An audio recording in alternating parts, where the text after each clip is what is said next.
memanggilmu kawan. Belajar bergerak berbagi untuk negeri. Guru penggerak majukan pendidikan. Guru penggerak menghamba pada murid. Kreatif rancang pembelajaran. Hargai potensi, tingkatkan prestasi. Lahirkan profil pelajar Pancasila. Belajar bergerak berbagi untuk negeri. Kita menjalin kolaborasi.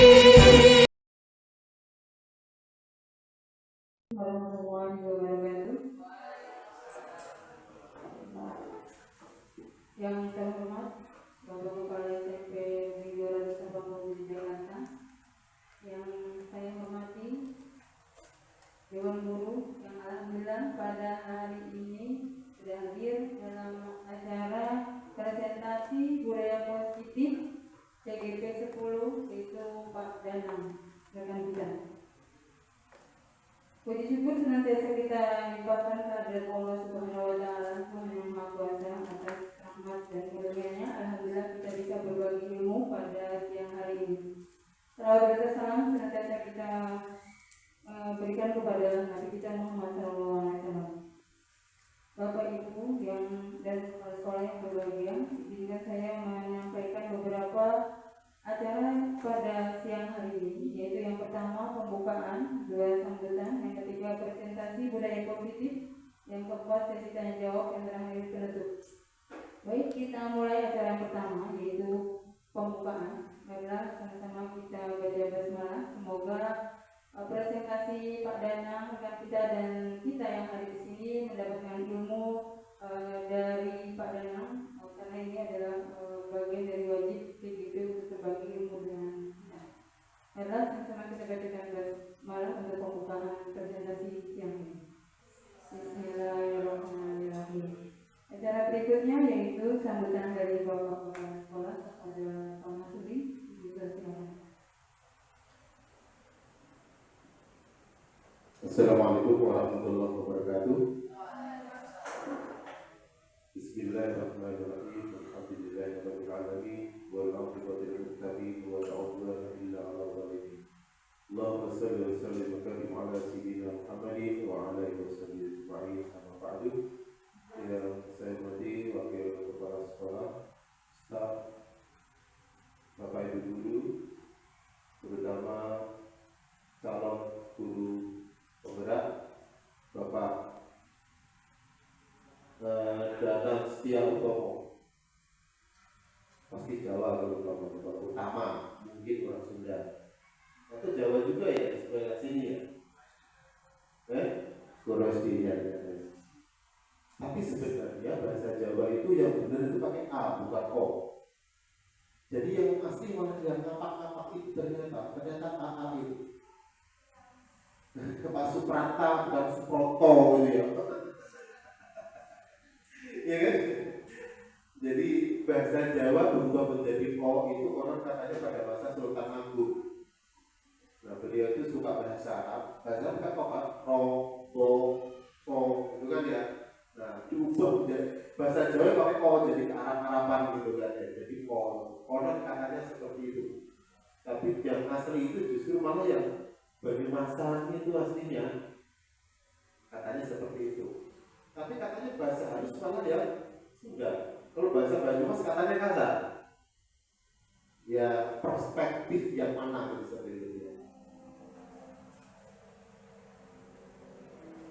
Alhamdulillah siang ini kita bisa menghadiri kegiatan berbagi praktek baik dengan tema budaya positif, ya Pak ya?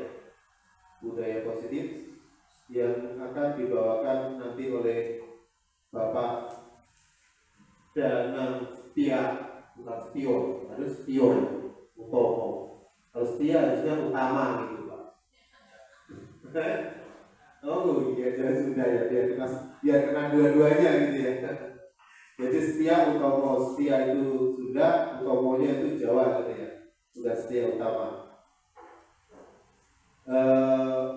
Saya berharap harusnya memang semua guru itu nanti ikutin kegiatan guru penggerak kalau masih ada ya. Kalau masih ada, saya sendiri pengen ikut. Saya termasuk yang gak lulus. Saya itu dulu tes itu guru penggerak gak lulus. Tapi anehnya tes kepala sekolah lulus. Enggak. Jadi saya sebenarnya itu hampir berbarengan tes guru penggerak dan tes kepala sekolah itu. Tapi yang ikut tes sampai tingkat ini, tingkat wawancara itu ya, itu memang semua cakep calon kepala sekolah itu gak ada yang lulus ya. Saya nggak tahu kenapa bisa seperti itu. Gak ada satupun yang lulus untuk guru penggeraknya itu. Yang 50 orang yang itu sampai tes wawancara, yang akhirnya tinggal 15 orang. Jadi sekitar 300 seleksi tes wawancara itu 50 orang. Nah 50 orang itu yang tidak ada yang lulus guru penggerak satupun, karena memang waktu itu tidak boleh calon kepala sekolah sekaligus guru penggerak. Aneh kan? Jadi orang-orang dinas pun juga masih pada bingung zaman saya. Nah sekarang saya penasaran pengikut tes lagi calon guru penggerak. Mengajar praktek nggak bisa, harus jadi guru penggerak sekarang. Jadi saya pokoknya Bu Erni harus ikut lagi. Bu Erni, yang lain-lain juga, ya. Pak Pranta, ya, masih muda kan, jangan sakit-sakitan. Iya, pokoknya katanya sakit, nggak pantas gitu. Nah, iya, jadi pokoknya Bu Erni kayak masih muda. Ya. Di sini niatnya udah bersenang-senang itu aja lah ngajarin anak. Jangan kalau ada masalah udah diketawain aja. Anda itu jangan sampai diambil hati. Dan dapat pahala juga seperti itu. Di kelas pasti ada anak yang bermasalah. Ada nggak sih dalam satu semester aja gitu loh. Semuanya anaknya baik semua. Nggak ada yang begitu kan ya? Pernah nggak begitu Pak? Nggak pernah. Bapak kalau di Al-Azhar masalahnya lain lagi. Di Abah Anom itu yang berubah di sana, narkoba itu kebanyakan dari Al-Azhar. Nah, anak kita kalau enggak kan ya, walaupun mungkin ada, cuma kita nggak tahu. Enggak di segi itu karena orang tua teman yang nyampe kecanduan kayaknya enggak, kita belum ada ya. Mudah-mudahan nggak ada kan ya. Anak-anak orang kaya itu banyak sekali yang seperti itu. Jangan dianggap sekolah-sekolah yang bagus-bagus itu keren-keren semuanya, enggak juga gitu. Lebih keren anak kita gitu loh. Ya. Di sana kita diomelin sedikit itu orang tuanya bisa protes gitu kan. Di sini sampai dibohongin kadang-kadang harusnya nggak boleh di kasusnya itu ya.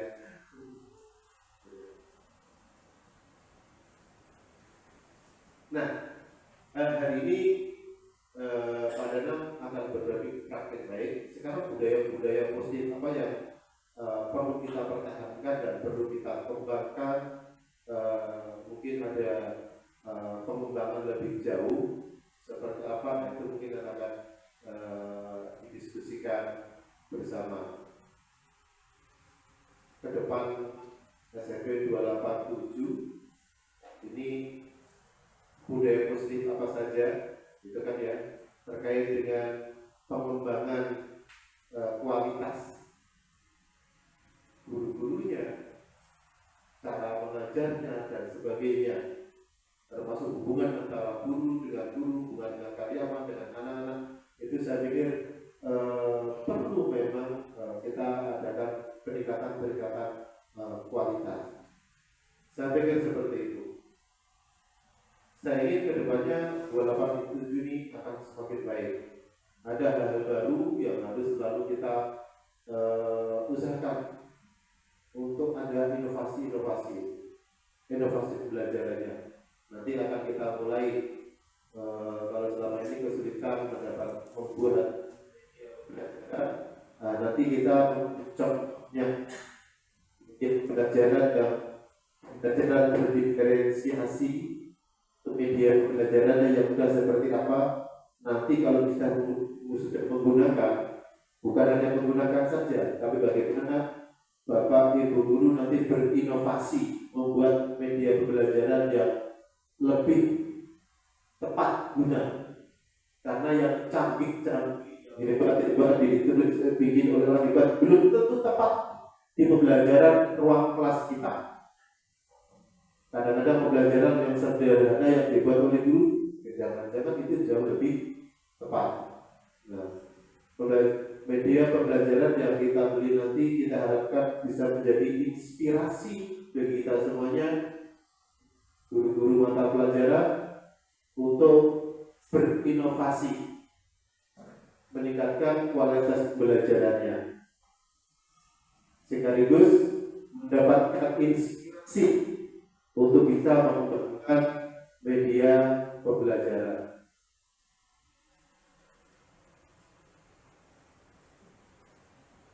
Pendidikan, pembelajaran sedemikian rupa, sudah berubah sedemikian rupa di luar sana. Nah, kita tidak bisa berhenti di tempat bisa. Karena anak yang kita siap itu pesaingnya mereka yang ada di Finlandia, Irlandia, dan sebagainya, yang konon katanya, saya nggak tahu, kualitas pendidikannya luar biasa, walaupun sebenarnya tidak selalu cocok dengan pendidikan yang ada di Indonesia. Karena kalau di sana ada nilai-nilai yang memang berbeda. Gak bisa misalnya anak kelas SMA sudah kita ajarin bagaimana memakai kondom, bagaimana menghindari, itu kan gak bisa kan, karena memang beda kan. Kalau di sana seperti itu. Jadi malam minggu anak-anak dibekali kondom gitu kan kalau di sana. Kan di sini gak bisa seperti itu kan ya. Karena beda, kok bisa? Iya, karena kita ada nilai-nilai yang berbeda gitu kan ya. Nah, yang kita serap itu adalah bagaimana kecepatan mereka untuk transfer knowledge. Gitu kan ya? Transfer pengetahuan. Itu yang bisa kita contoh. Sementara nilai-nilai itu belum tentu, gitu kan ya. Walaupun memang ada nilai-nilai yang bisa kita serap, misalnya kejujuran, tanggung jawab, tangga. Nah, itu semuanya adalah nilai-nilai yang nilai-nilai universal itu, ya, yang itu bisa kita adopsi. Tapi ada beberapa nilai yang tidak bisa kita adopsi. Itulah makanya memang kita harus selalu berinovasi untuk bisa meningkatkan kualitas pendidikan kita dengan ciri khas keindonesiaan. Itu yang mau saya. Nah, itu yang harus kita pikirkan gitu. Ini yang kita pikirkan. Bahwa kemajuan di sana bukan hanya kita kalau jadi penontonnya. Kemajuan di Irlandia, kenapa mereka bisa maju? Kenapa anak-anak yang masih dini aja sudah bisa membuat inovasi? Bagaimana mereka bisa memotivasi anak yang masih umur belasan tahun tiba-tiba bisa membuka perusahaan yang omsetnya sudah sampai miliaran? Sementara di kita, anak sudah sampai dengan sarjana itu masih pada pengangguran. Ini kan timpangnya luar biasa antara Barat dengan Indonesia. Ini harus kita pikirkan, apa yang salah dengan pendidikan kita. Nah, disinilah sebenarnya guru penggerak ini diadakan. Mereka diharapkan untuk bisa menjadi motor percepatan perubahan pendidikan di Indonesia agar bisa sejajar dengan pendidikan di negara-negara maju lainnya. Itu yang paling penting. Gitu. Nah, hari ini kita akan belajar satu topik, gitu ya, budaya positif. Karena itu nanti kita belajar bersama-sama dengan Bapak Dana, yang mudah-mudahan nanti akan bisa kita praktekkan dalam pendidikan, pembelajaran, pelatihan, pendampingan, dan dalam berbagai aspeknya dalam mengembangkan kualitas potensi anak-anak kita. Sampai itu, terima kasih Pak Dana yang sudah berbagi praktek baik dengan Bapak Ibu Guru SMP 287. Terima kasih Bapak Ibu. Mari kita belajar bersama-sama. Kata kuncinya adalah belajar itu. Kita seperti botol yang masih kosong. Kalau botol kita itu sudah penuh, merasa kita hebat, kita isi apa? Tumpah. Tidak ada yang masuk. Tapi kalau memposisikan kita, oh saya masih perlu banyak belajar, botolnya kosong, maka ilmu itu akan masuk di situ. Jadi mari kita belajar, kita kosongkan botol kita agar nanti kita bisa belajar apa yang disampaikan oleh Pak Dana. Diskusi kita nanti akan masuk dan menjadi bagian dari kualitas kita untuk melaksanakan pendidikan di SMP 287. Itu yang perlu saya sampaikan. Saya mohon izin karena banyak saya kerjakan, saya tidak bisa mengikuti sampai dengan akhir ini ya. Harus ada banyak pekerjaan yang harus saya selesaikan soalnya. Sekian, Assalamualaikum warahmatullahi wabarakatuh.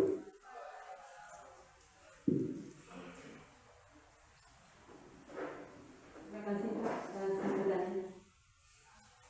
Berikutnya adalah kita mendengarkan presentasi budaya positif yang akan disampaikan oleh teman kita Pak Dana. Pada Dana, mengikuti kelas.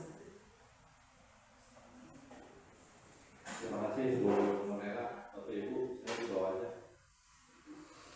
Di atas ya. Assalamualaikum warahmatullahi wabarakatuh. Salam sejahtera yang sama-sama kita hormati Bapak Masuki selaku kepala sekolah, Bapak Ibu wakil staf, dan Bapak Ibu guru. Mohon maaf kalau tidak disebutkan nama satu persatu, namun tidak mengurangi rasa hormat saya pada Bapak Ibu semua. Bapak Ibu, untuk kali ini saya akan berbagi ilmu, berbagi pengalaman dari materi guru penggerak. Tidak terasa itu sudah kurang lebih hampir 3 bulan. Jadi menjalani proses guru penggerak itu 6 bulan. Ibu Nolela ya? 6 bulan. Nah ini baru 3 bulan. Tapi ternyata awalnya saya itu mengikuti itu sebenarnya pengen penyegaran aja. Ya karena ya nambah kerjaan sih. Jadi pengen tambah pengetahuan, pengen sibuk, pengen tahu aja kayak seperti apa. Awalnya saya sanksi untuk mengikuti program ini karena pikir saya apa sih manfaatnya, tapi ternyata pas begitu masuk luar biasa. Semua orang pasti berkata seperti itu Bapak Ibu, luar biasa. Karena ternyata ada hal-hal yang mungkin dahulu pernah kita pelajari waktu di tingkat kuliah, namun terlupa. Juga ada yang mungkin terlewat karena memang saat itu tidak dipelajari, dan mungkin saat ini sesuai dengan perkembangannya. Jadi hal-hal yang seperti itu yang membuat kami itu tertarik untuk mengikuti program ini, walaupun sampai terkadang menyita waktu. 3 pagi. Saya kemarin itu kosnya saya tunggu-tunggu, sudah mulai tengah malam saya coba di pagi hari saya tunggu jam 2 malam. Alhamdulillah selesai. Sebab saya pikir kalau pagi saya nggak akan bisa, saya akan mudah ngawas. Tapi saya tidur sudah sore. Ya, habis sholat isya langsung saya tidur. Jadi saya pikir guru penggerak itu hanya untuk waktu, yang penting kita bisa mengaturnya saja Bapak Ibu. Kalau pola belajarnya sebenarnya sih biasa-biasa saja. Tidak ada yang dikhawatirkan sampai ini sampai menyita waktu itu ya. Sampai kadang liburan kepake enggak juga. Itu tergantung sesinya. Jadi fleksibel. Maka itu kami tidak merayu atau memaksa, silakan ikutilah program guru penggerak. Sebab ini Bapak Ibu, setiap orang itu kan ibaratnya orang itu seperti mesin. Kali suatu ketika itu namanya mesin itu pasti harus servis. Ya, ada servis berkala, ada servis jangka panjang. Nah, kita ini kalau saya pikir sudah servis yang jangka panjang. Kalau berkala sih mungkin sudah, ya. Mungkin yang jangka panjang ini yang diperlukan. Yang mungkin kalau di mesin itu perlu penggantian dari spare part baru atau penebalan daripada lapisan dinding mesin, ya. Nah, itu yang kita perlukan. Jadi setelah saya mengikuti guru penggerak ini, itu menjadi terang benderang. Gitu, terang benderang maksudnya hal-hal yang selama ini kita jalankan itu ternyata banyak salahnya Bapak Ibu. Nah, ini sedikit yang saya akan sampaikan ke Bapak Ibu. Mungkin sebelumnya Bu Nurlela angkat 9 itu sudah banyak juga menyampaikan. Kami saling mengisi saja. Kita sebenarnya di sini belajar sama-sama saja Bapak Ibu ya. Tidak ada yang ahli, tidak ada yang menjadi guru seperti siapa-siapa gitu. Jadi kita sama-sama sharing aja. Baik, kesempatan ini saya akan sampaikan budaya positif. Kenapa budaya positif itu perlu disampaikan dan dipraktekkan di sekolah? Karena memang baik pembelajar dan pemberi pembelajar atau gurunya sendiri juga harus sama-sama mempunyai budaya positif. Nah, apa saja budaya positif? Nah, ini salah satunya adalah disiplin. Nah, kita ketika mendengar kata disiplin itu yang terbayang di benak kita itu terlintas di pikiran kita, Bapak Ibu ya, semua saya juga. Kebanyakan orang itu menghubungkan kata disiplin itu dengan tata tertib, kemudian teratur, kepatuhan pada peraturan. Nah, kata disiplin juga sering dihubungkan dengan hukuman.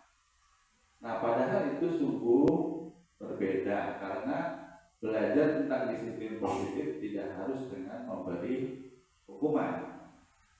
Nah, justru itu adalah salah satu alternatif terakhir dan kalau perlu tidak digunakan sama sekali. Jadi setiap pembelajaran apabila ada siswa melanggar tata tertib, ya, itu tidak mudah seorang guru itu menjudge, memberikan hukuman harus begini, harus begitu. Jadi yang lebih ditekankan adalah nasihat. Itu nasihat. Kenapa kamu bisa telat? Nah, kenapa kamu bisa nggak mengerjakan? Nah, hal yang seperti itu yang diperlukan Bapak Ibu. Karena kalau seumpama kita memberikan hukuman pada anak itu biasanya anak tersebut tidak mudah menerima, bahkan menjadi trauma. Bukan begitu Bu Nurlela? Ya, jadi pendendam keesokannya. Apalagi tipikal anak sekarang itu tidak bisa diberi dengan kekerasan.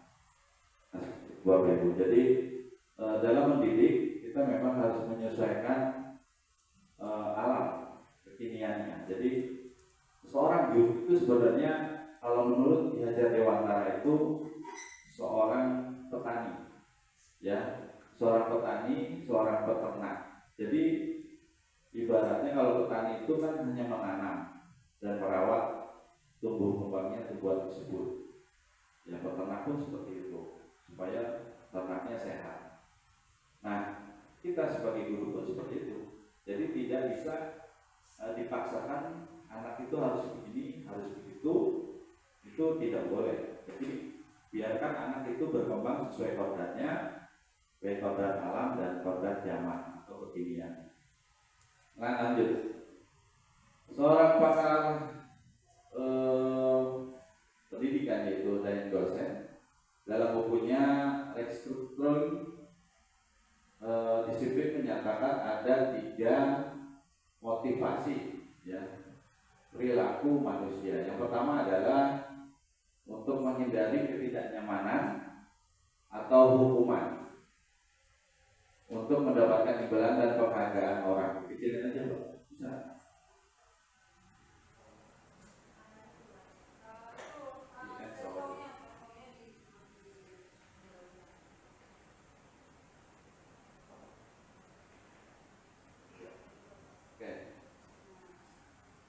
Nah, yang pertama itu untuk menghindari ketidaknyamanan atau hukuman, kemudian kedua mendapatkan imbalan atau penghargaan dari orang, yang ketiga untuk menjadi orang yang mereka inginkan dan menghargai diri sendiri dengan nilai-nilai yang mereka percaya. Jadi 3 motivasi perilaku ini pada manusia ini yang harus kita sikapi. Jadi untuk menghindari ketidaknyamanan atau hukuman itu seorang guru harus seperti apa? Sebab apa? Kalau seumpama kita salah menjatuhkan hukuman atau anak yang melanggar disiplin dan segala macam itu, maka akan menimbulkan trauma atau dendam. Imbasnya adalah dia tidak akan bisa menerima pembelajaran yang kita akan berikan padanya. Nah, ini menurut Dayan Gosen. Kemudian untuk mendapatkan imbalan atau penghargaan dari orang. Lanjut masih tadi. Ya. Kemudian untuk menjadi orang yang mereka inginkan dan menghargai diri sendiri dengan nilai-nilai yang mereka percaya. Nah, ini harus ditanamkan pada diri mereka. Lanjut. Nah, kemudian untuk menjadi orang yang mereka inginkan dan menghargai diri sendiri dengan nilai-nilai yang mereka percaya, orang dengan motivasi ini akan bertanya, akan menjadi orang yang seperti apa? Seperti apabila saya melakukannya. Mereka melakukan sesuatu karena nilai-nilai mereka yang diyakini dan hargai. Mereka melakukannya karena mereka ingin menjadi orang yang melakukan nilai-nilai yang mereka yakini tersebut. Nah, ini adalah motivasi yang akan membuat seseorang memiliki disiplin positif karena motivasi perilakunya bersifat internal atau bukan eksternal. Nah, biasanya anak itu, apalagi anak sekarang itu, dia meyakini apa yang mereka yakini itu benar. Nah, jadi ini yang kita harus antisipasi. Jangan sampai anak ini meyakini hal yang negatif itu menjadi benar. Nah, kalau seumpama kita mengolahnya salah, maka hal tersebut menjadi sesuatu yang negatif nantinya. Nah, kemudian lanjut, tindakan terhadap sesuatu pelanggaran pada umumnya berbentuk hukuman atau konsekuensi. Hari ini akan diperkenalkan program disiplin positif yang dinamakan restitusi. Mungkin Bapak juga sudah pernah mendengar ya, Bu Rudi, restitusi. Nah, kemudian lanjut. Nah, restitusi ini adalah proses menciptakan kondisi bagi murid untuk memperbaiki kesalahan mereka sehingga mereka bisa kembali pada kelompok mereka dengan karakter yang lebih kuat. Nah, ini menurut Dayan Gosen dalam bukunya ya. Kemudian restitusi juga merupakan proses kolaboratif yang mengajarkan murid untuk mencari solusi untuk masalah mereka dan membantu murid berpikir tentang orang seperti apa yang mereka inginkan dan bagaimana mereka harus memperlakukan orang lain. Bapak Ibu, Dayan dosen ini kan seorang pakar pendidikan dari Eropa ya. Tapi mereka itu sebenarnya kiblat ilmunya itu dari orang kita, yaitu Ki Hajar Dewantara. Atau kita itu tidak pernah membaca karya-karya beliau. Ya, kita belum pernah membaca bukunya aslinya seperti apa. Ternyata bukunya Ki Hajar ini dimiliki oleh orang-orang Eropa dan orang Amerika, sehingga mereka kembangkan, mereka berhasil. Nah, jadi saat ini Indonesia itu belajar pada negara-negara yang berhasil mempraktekkan filosofi KHD. Intinya seperti itu Bapak Ibu. Nah, jadi mereka sudah berhasil, bisa kita pelajari, transfer lagi ilmu. Nah, kemudian lanjut, langkah yang dilakukan bersama murid membuat keyakinan kelas ini tadi restitusi. Nah, kemarin saya praktekkan keyakinan kelas di 7F di kelas saya, bahwa anak itu harus diberikan keleluasaan bagaimana keadaan kondisi kelasnya. Ini salah satu lingkungan, selain lingkungan sekolah. Jadi keyakinan itu perlu diciptakan untuk siswa supaya dia menjadi sadar dengan sendirinya apa yang dia inginkan. Ya, kelasnya seperti apa, sekolahnya ingin yang seperti apa. Nah, jadi saya mencoba kemarin di kelas itu menciptakan keyakinan kelas. Nah, sebenarnya saya sudah melihat beberapa kelas itu ada juga yang namanya kesepakatan. Beda-beda tipis tapi berbeda. Kalau keyakinan itu memang dia dari dalam dirinya. Nah, suatu saat kalau seumpama dia lupa, dia melanggar, dia akan ingat. Diharapkan seperti itu dan dia akan berubah. Karena itu keyakinan yang dia buat. Kenapa dilanggar? Nah, kalau kesepakatan itu adalah belum tentu ide dari dia. Kesepakatan itu bisa dari ide orang lain, sama-sama sepakat, ya udah pakai ide dia aja. Itu bedanya. Jadi keyakinan dengan kesepakatan seperti itu. Nah, kemudian anak-anak satu persatu saya berikan stick note untuk menulis apa yang mereka inginkan di kelas tersebut.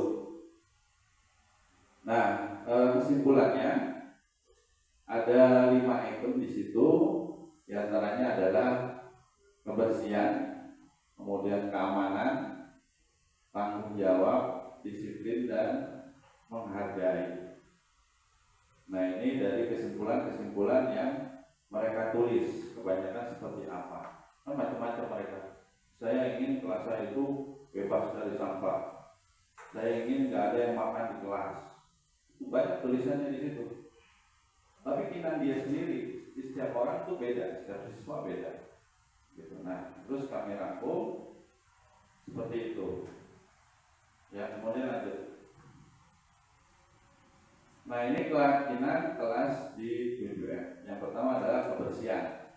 Nah, kami meyakini bahwa sangat penting semua orang untuk menjaga kebersihan bersama. Nah, bagaimana siswa itu supaya dengan keyakinannya sungguh-sungguh dia tidak mau kelasnya itu kotor, kelasnya itu tidak bersih, tidak nyaman udaranya maupun keadaan kondisi lantainya dan sebagainya. Kemudian keamanan. Nah, kami meyakini bahwa sangat penting semua orang untuk menjaga keamanan bersama.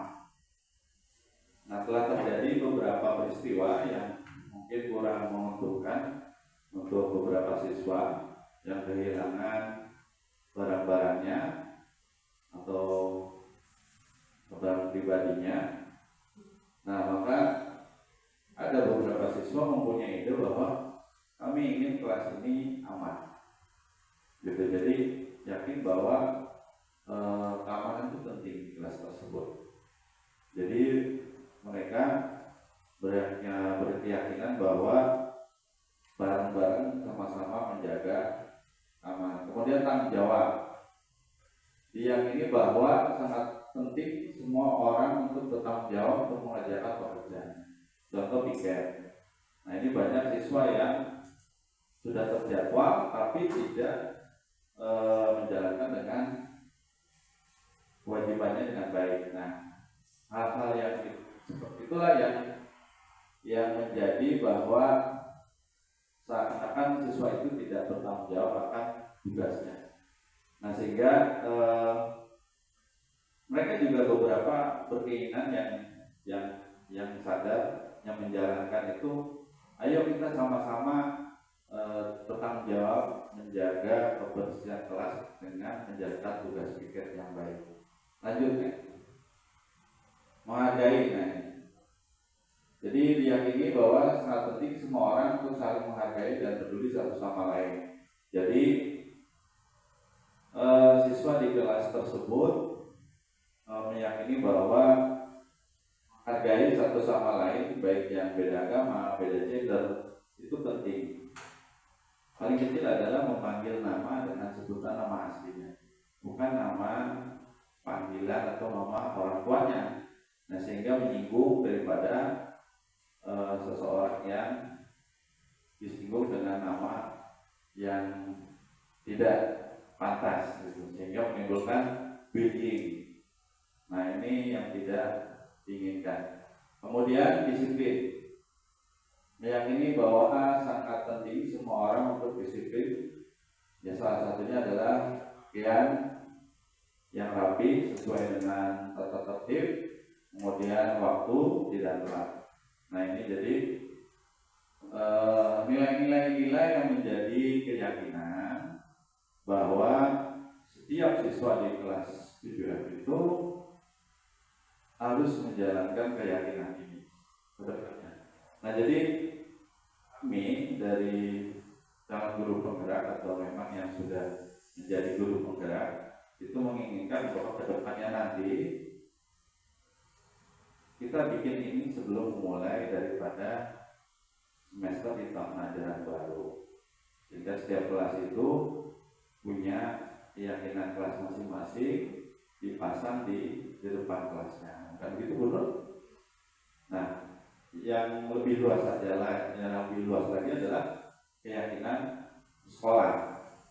Nah, keyakinan sekolah ini nanti teknisnya mungkin bisa diatur dengan manajemen, bagaimana seluruh siswa di sekolah SMP Negeri 287 Jakarta dari tingkat kelas 7 sampai kelas 9 itu mempunyai keyakinan khusus untuk sekolah ini seperti apa. Dan gitu ya, Bu ya. Dan nanti mungkin bisa dibuat Ibu Lela ya, dibantu dengan OSIS. Oke, lanjut.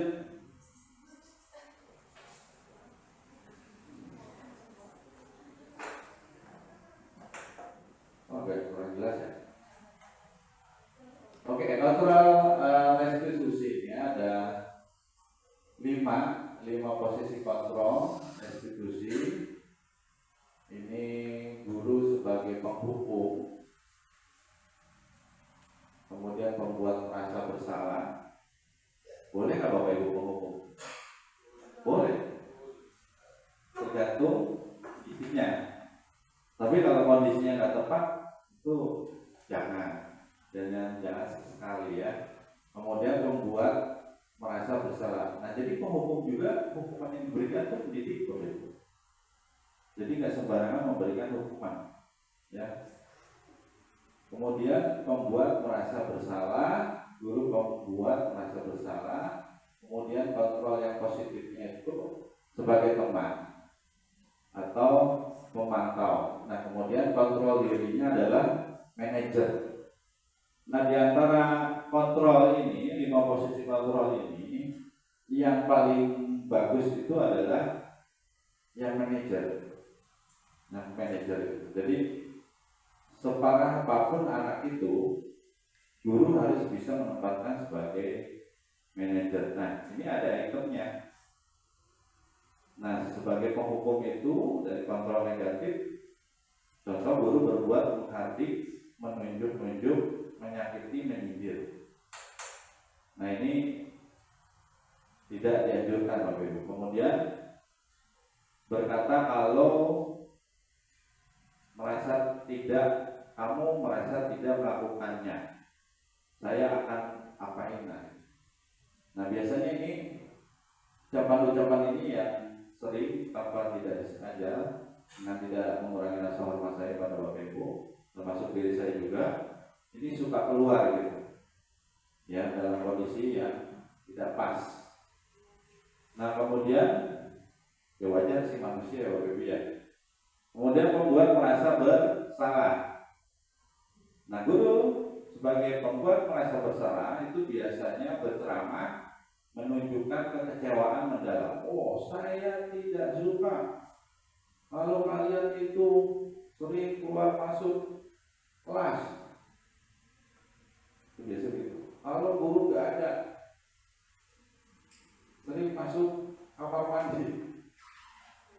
Nah, kemudian selanjutnya ada perkataan guru, misalnya guru berkata, kamu sudah mengecewakan Bapak Ibu. Oh, saya kecewa. Kamu ini udah beberapa kali gini-gini terus, nggak ada perubahan. Jadi identitas yang gagal nih Bapak Ibu. Tapi ini juga bisa dilakukan kalau dalam kondisi tertentu. Kalau memang mungkin situasi kondisinya itu parah. Kemarin saya mempelajari itu, banyak orang protes tentang hal ini. Tapi diperbolehkan dengan kondisi tertentu. Kalau memang sudah parah sekali, kalau memang diperlukan. Tapi jangan sekali menggunakan yang ini, gitu, maksudnya. Ya, karena kalau nggak tepat itu repot. Nah, jadi seperti itu. Kemudian yang sukses ini, identitas sukses, perilaku kontrol positif sebagai teman, sebagai pemantau, dan manajer ini yang paling bagus. Nah, sebagai teman itu biasanya guru membuat alasan-alasan untuk murid-muridnya. Ya, bisa ya selain sebagai teman, kalau seumpama anak kayak curhat sebagai macam, ya. Kemudian kalau anak itu salah itu seperti apa? Kenapa sih kamu nggak pernah kerjain PR tugas? Kenapa sih hasilnya gitu? Jadi di sini guru harus dituntut menggali sedalam-dalamnya permasalahan yang ada di siswa itu. Intinya seperti itu aja Bapak Ibu. Oh, lumayan juga tuh Pak, berat juga ya. Memang berat memang. Kan di kelas siswa kita satu kelasnya 36, yang kita ajar 24 jam minimal. Itu kalau IPS saja berapa kelas? 6 kelas. Nah rata-rata yang bermasalah itu 60-70%. Sisanya bagus, normal. Ini kalau satu-satu lumayan juga tuh Bapak Ibu ya.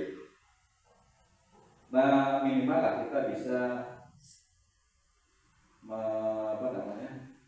inisiatif lah. Bagaimana caranya supaya kita bisa diterima, itu yang paling penting, diterima. Kemarin diskusi itu saya dengan Fasil, dengan pengajar praktis. Jadi kita bisa diterima oleh siswa itu minimal. Kalau sudah bisa diterima, berarti anak itu pasti insya Allah nyaman. Kemudian sebagai teman yang kedua dari perkataan guru itu, lakukan demi Bapak Ibu, ya sudah nanti Bapak Ibu bantu bereskan. Ini sebagai teman. Kemudian kalau pemantau itu menghitung dan mengukur ya perkembangan daripada siswa. Kemudian perkataannya itu apa peraturannya, kemudian apa konsekuensinya, apa yang telah kamu lakukan, apa yang terjadi sekarang. Nah ini pemantau. Namanya juga pemantau Bapak Ibu. Jadi saya pikir kalau di sini ada Pak Supranto itu memantau ya, yang menilai ya, dia sangat selektif sehingga anak itu kayaknya nyaman kalau dia gitu. Kemudian manajer itu mengajukan pertanyaan-pertanyaan. Misalkan ada anak kasus, ya dia mencuri atau dia telat, dia makan di kelas. Nah ditanya, kenapa kamu seperti itu? Nah kamu sudah melakukan apa? Nah itu dia suruh ngaku sendiri. Nah kamu benar nggak kalau kayak gitu? Salah Pak, pasti gitu ya. Nah kalau salah kenapa dilakuin? Paling nyengir dulu dia. Apalagi kalau anak yang sering kasus, nyengirnya lebih banyak. Ya, kemudian baru dia pasti ada omongan. Ya, pasti ada alasannya tuh. Bapak Ibu. Nah kemudian kalau perkataannya, apa yang kita yakini, apa kamu meyakini hal tersebut yang contoh-contoh untuk orang sebagai kajian? Kalau kamu meyakininya, maukah kamu memperbaikinya? Kalau mencuri itu kamu yakin, kamu mau ulangi lagi nggak? Nah kemudian kalau kamu memperbaikinya, jadi kira-kira hal tersebut akan menggambarkan apa tentang diri kamu. Nah gitu. Jadi anak ditarik untuk menerangkan kesalahan dia suruh bercerita Bapak Ibu sampai ke alam sadar. Dia melakukan kesalahan itu tindak daripada manajer. Saya pikir ini ilmu sudah Bapak Ibu pelajari di bangku kuliah mungkin ya. Tapi terkadang lupa gitu karena seiringan waktu dengan kesibukan dan sebagainya. Kemudian juga ada yang kekinian. Yang manajer ini saya baru tahu. Dulu belum pernah belajar untuk manajer. Ternyata dulu jadi manajer juga. Kemudian lanjut Mbak. Nah ini motivasi eksternal ya.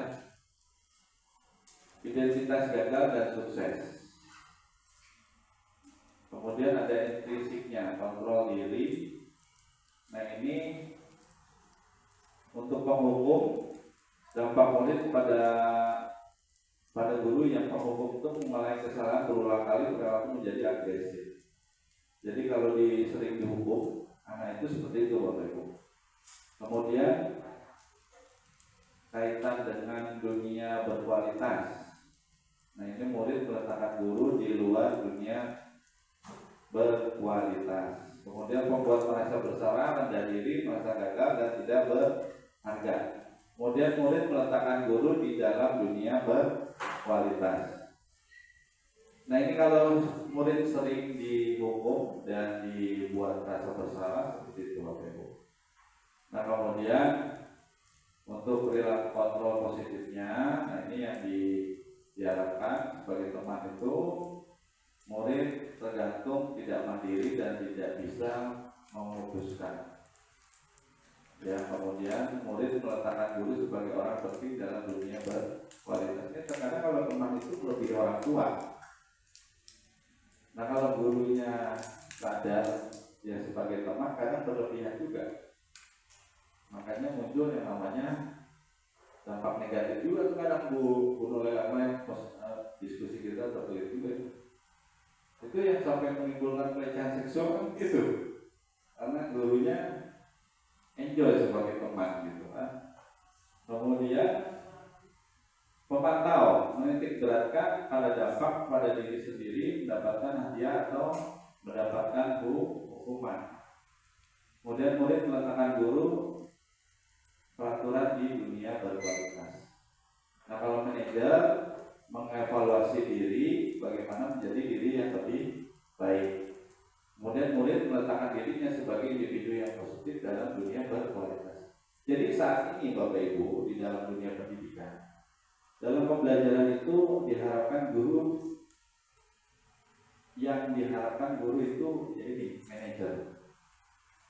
Ya, jadi separah kondisi apapun anak itu, guru harus bisa menjadi penengah dalam kasus tersebut, sehingga siswa itu sadar dengan sendirinya dengan trik-trik atau kalimat-kalimat yang guru bisa mengajak anak itu supaya dia bisa sadar, sehingga dia tidak mengulangi lagi esokannya, kemudian mendapatkan kemajuan dalam pembelajaran. Nah itu yang diharapkan oleh dunia pendidikan saat ini khususnya di Indonesia. Jadi guru sebagai manajer itu yang paling utama timbangnya memantau teman, dan walaupun teman memantau itu bagus. Lanjut Neng. hasil dan murid berkata mengenai masing-masing dari penghukum, kemudian pemberi rasa bersalah, teman, pemantau, dan manajer. Nah ini hasilnya ini lebih bagus tuh manajer Bapak Ibu. Ini melalui penyelidikan. Dari dosen ini melakukan penelitian di negara miskin, berkembang dan maju. Setiap 5 benua itu dia olah, ternyata kesimpulannya sama. Luar negeri itu orang riset itu dibiayai Bapak Ibu. Dia mau kemana itu dibiayai benar-benar. Ya, mungkin Indonesia insya Allah besok kalau masuk rantai menjadi peneliti ya bisa ya. Mau lah pemerintah mau sudah masuk rantai ke Indonesia menjadi peneliti kajian tentang pendidikan. Lanjut, nah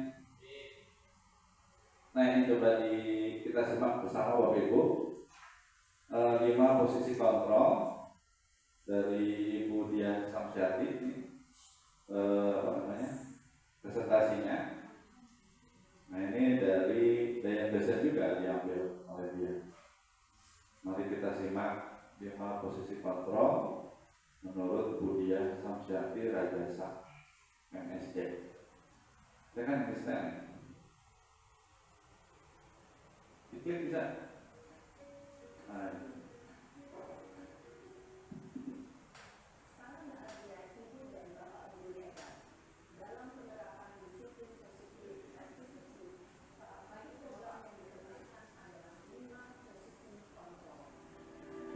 Posisi kontrol dalam restitusi adalah proses perjalanan seorang pendidik agar dapat mengenali dirinya. Pada video kali ini, kita akan membahas tentang 5 posisi kontrol yang dikembangkan oleh Daya Gosen dan contoh penerapannya.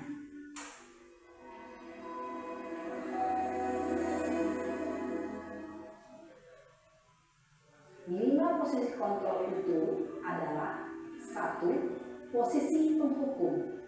2. Posisi pembuat merasa bersalah. 3. Posisi teman. 4. Posisi pemantau atau monitor. Dan 5. Posisi manajer. Untuk lebih memahami kelima posisi tersebut, mari kita saksikan kasus kemarin yang terlambat hadir 20 menit di sekolah dan melihat bagaimana kelima posisi kontrol dalam menghadapi masalah tersebut.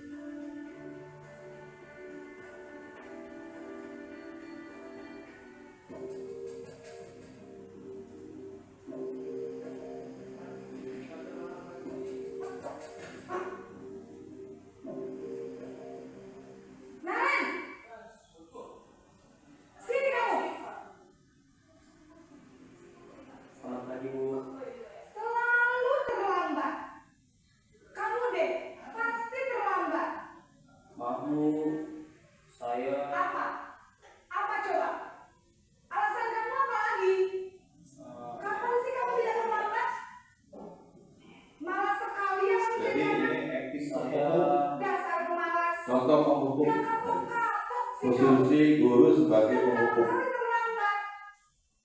Sana, kamu keliling lapangan basket 2 kali.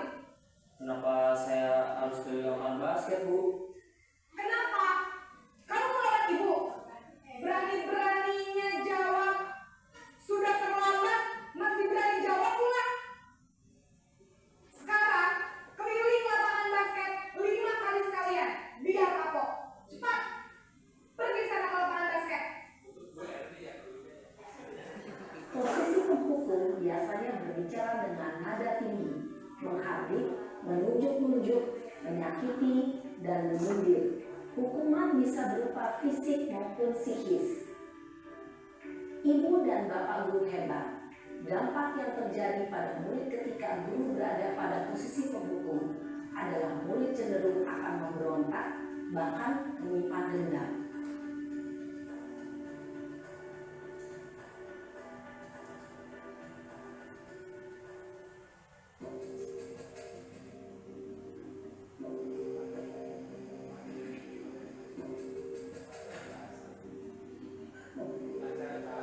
Nah kalau ini guru sebagai pembuat rasa bersalah.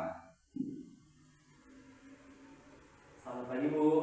Naren, kamu kenapa terlambat lagi, nak? Ya Tuhan, Naren, kamu senang ya bikin ibu susah ya?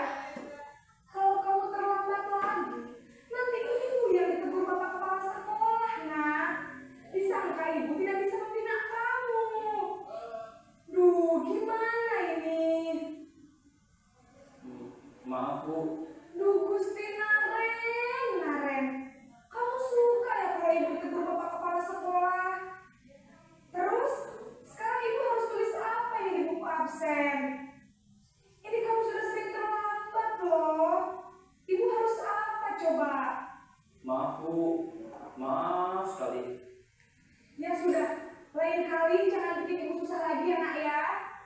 Ibu tidak akan kuat lagi kalau kamu begini terus. Bisa jantungan kalau ibu ditegur bapak kepala sekolah. Sana cepat ke kelas. Maaf ya Bu. Maaf sekali. Posisi pembuat rasa bersalah berbicara dengan nada tenang, cenderung lembut. Namun kata-kata yang diutarakan membuat murid merasa menjadi orang yang gagal, memandang buruk dirinya sendiri, merasa tidak berharga, dan tidak sanggup membahagiakan orang lain. Ketika guru mengambil posisi pembuat rasa bersalah, murid akan menganggap dirinya yang bersalah dan ia akan menyimpan emosi negatif tersebut di dalam dirinya.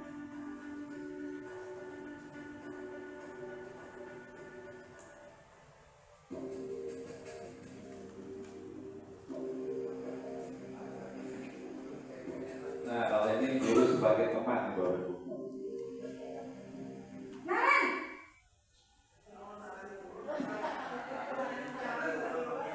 Selamat pagi Bu. Wah, sudah jam berapa ini nak? Terlambat lagi ya sayang. Iya Bu. Habis ibu saya lupa mengajar saya Bu. Kamu malah menyalahkan ibu kamu. Kamu bukannya anak yang larinya paling kencang. Kok terlambat sih? Iya Bu. Saya memang terlambat bangun tadi. Jadi biarpun saya lari kencang, tetap gak kejar Bu. Ya sudah sana. Nanti lain kali larinya lebih kencang lagi ya. Biar gak terlambat lagi. Bikin senang ibu. Demi ibu. Bisa kan? Bisa lah Bu. Ya sudah sana masuk kelas. Ibu beresin urusan absen kamu. Kamu ini ada-ada saja. Dalam posisi teman, guru berbicara dengan nada suara ramah, akrab, cenderung bersenda gurau untuk menjaga suasana tetap santai. Murid akan merasa senang, aman, dan akrab dengan guru. Identitas yang tercipta adalah identitas sukses atau berhasil.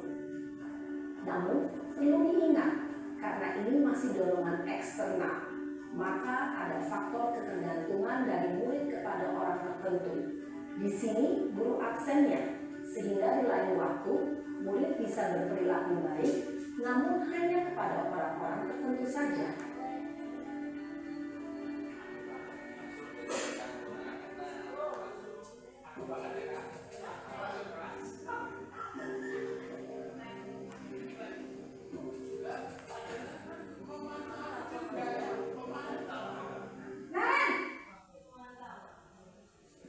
Kalau ini sebagai pemantau, guru sebagai pemantau. Naren, apa peraturan sekolah kita tentang jam berapa kita harus masuk sekolah, nak? Kita harus di sekolah jam 7 Bu. Iya betul, sekarang sudah jam 7.20. Naren sudah tahu konsekuensinya jika terlambat hadir. Paham Bu. Saya harus tinggal kelas pas jam istirahat selama 20 menit. Iya benar, konsekuensinya demikian. Jadi nanti jam 9.30 pas istirahat, kamu harus tinggal di kelas, kerjakan tugas tambahan untuk ketertinggalan kamu, ya? Baik Bu. Posisi pemantau mengandalkan penghitungan atau data untuk mengontrol murid. Guru mengarahkan murid berdasarkan peraturan dan konsekuensi. Seorang pemantau menunjukkan bahasa tubuh dan ekspresi wajah yang datar dan cenderung formal.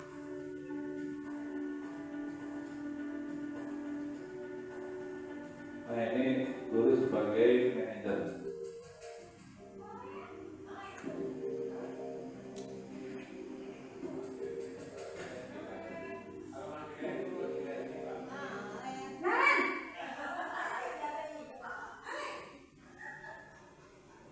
Selamat pagi Bu. Selamat pagi Naren. Maaf Bu, saya terlambat. Iya, sekolah masuknya jam 7, sekarang sudah jam 7.20. Jadi sekarang bagaimana ini Naren? Maaf Bu, saya lupa setel alarm saya semalam. Baiklah, menurut kamu, keyakinan sekolah yang mana yang perlu kamu tingkatkan? Menghargai diri sendiri dan orang lain mungkin ya Bu.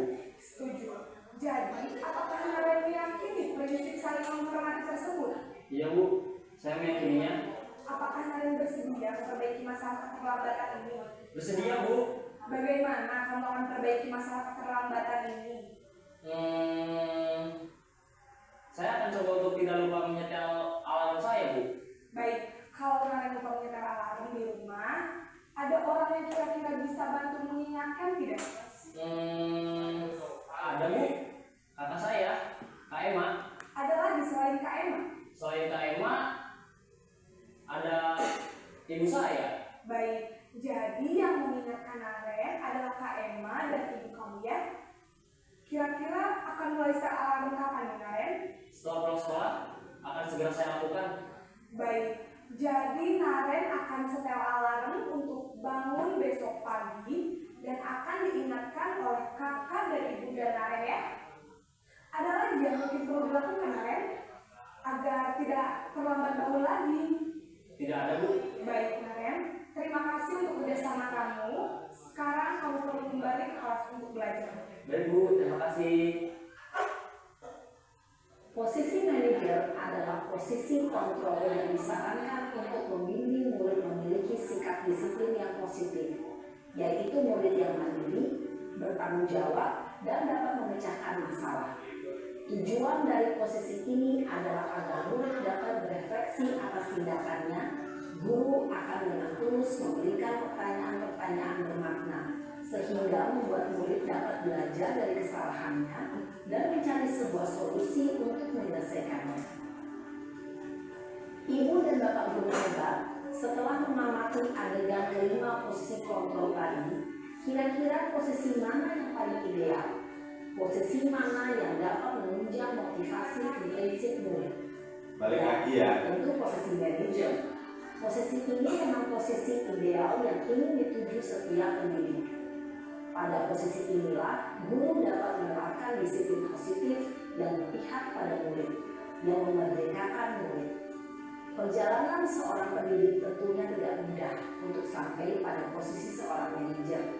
Namun, tujuan kita pasti, yaitu menciptakan murid-murid yang mandiri, merdeka, dan bertanggung jawab. Semoga penggambaran 5 posisi kontrol yang telah diperlihatkan ini dapat menjadi ajang refleksi bagi kita semua, agar dapat terus mengasah dan menerapkan disiplin positif yang memerdekakan murid. Mari terus berlatih dan bersemangat. Selamat menerapkan. Salam dan bahagia Ibu dan Bapak Guru hebat. Baik. Cek. Lanjut ya. Nah, sekarang mengenai segitiga restitusi, proses menciptakan kondisi bagi murid untuk memperbaiki kesalahan mereka sehingga mereka bisa kembali pada kelompok mereka dengan karakter yang lebih kuat. Terdapat 3 langkah dalam segitiga restitusi, yaitu yang pertama menstabilkan identitas, yaitu yang paling bawah. Kemudian setelah itu langkah selanjutnya adalah validasi tindakan yang salah. Kemudian yang berikutnya adalah menanyakan keyakinan. Nanti kita lihat contoh videonya.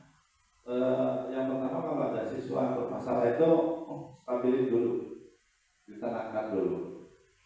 Kemudian ambil tindakan validasi. Berapa dia sudah melakukan kesalahan. Kemudian ditanyakan keyakinannya, pelanggaran keyakinan apa yang sudah dilakukan oleh siswa tersebut. Nah, ini proses daripada penciptaan kondisi untuk murid memperbaiki kesalahan yang dikenal dengan segitiga restitusi. Tentunya dengan kalimat-kalimat yang baik, kalimat yang baik, tidak keras gitu. Lanjut, nanti klik videonya.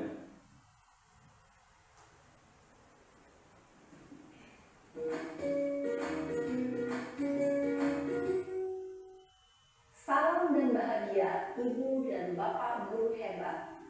Pada video kali ini kita akan membahas tentang salah satu program disiplin positif yang diterapkan di lingkungan sekolah yang dikenal dengan nama restitusi.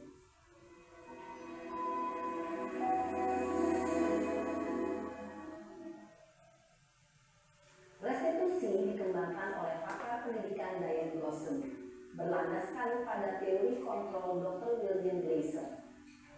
Segitiga restitusi adalah suatu proses dialog yang dijalankan oleh guru atau orang tua agar dapat menghasilkan murid yang mandiri dan bertanggung jawab. Pada saat guru di posisi manajer, aspek yang dikembangkan pada murid adalah motivasi intrinsik, sehingga penanaman nilai-nilai kebajikan dapat tumbuh dan berkembang menjadi suatu kebiasaan positif yang akhirnya membentuk karakter murid. Proses dialog ini terdiri dari 3 langkah yang digambarkan pada ketiga sisi pada segitiga restitusi. Sisi pertama adalah menstabilkan identitas. Sisi yang kedua adalah validasi tindakan yang salah. Dan sisi yang ketiga adalah menanyakan keyakinan. Ibu dan Bapak guru, berikut ini akan ditunjukkan bagaimana seorang guru berada dalam posisi manajer menggunakan penerapan segitiga restitusi.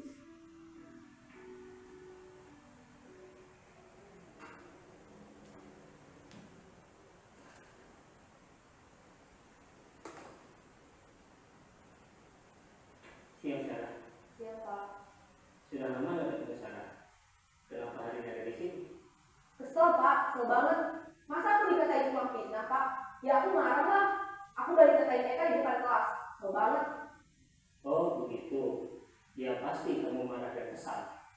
Bapak juga akan marah apabila ada yang menuduh Bapak seperti itu. Kemudian pada saat itu kamu mau melakukan apa? Ya saya langsung ngatain Eka lah, Pak. Kesel banget. Saya betah-betah dia di depan teman-teman lain. Oh begitu. Pasti kamu melakukan seperti itu karena suatu alasan tertentu kan? Iyalah, masa saya diam saja, Pak?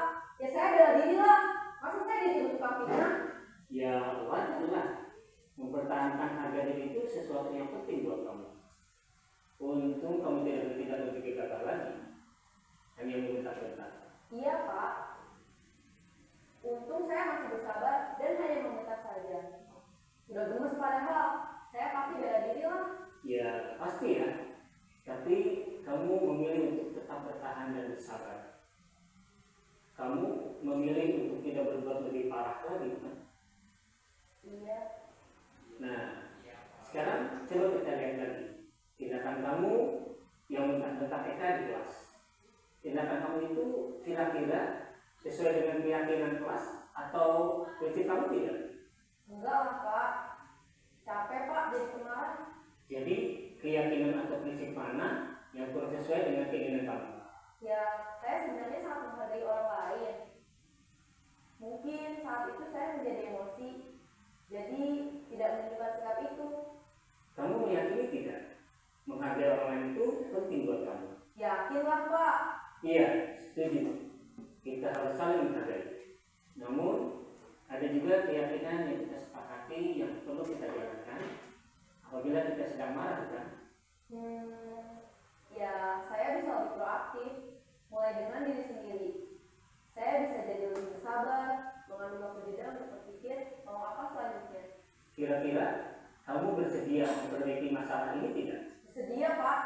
kalau kamu memperbaiki masalah ini, kamu akan menjadi orang seperti apa?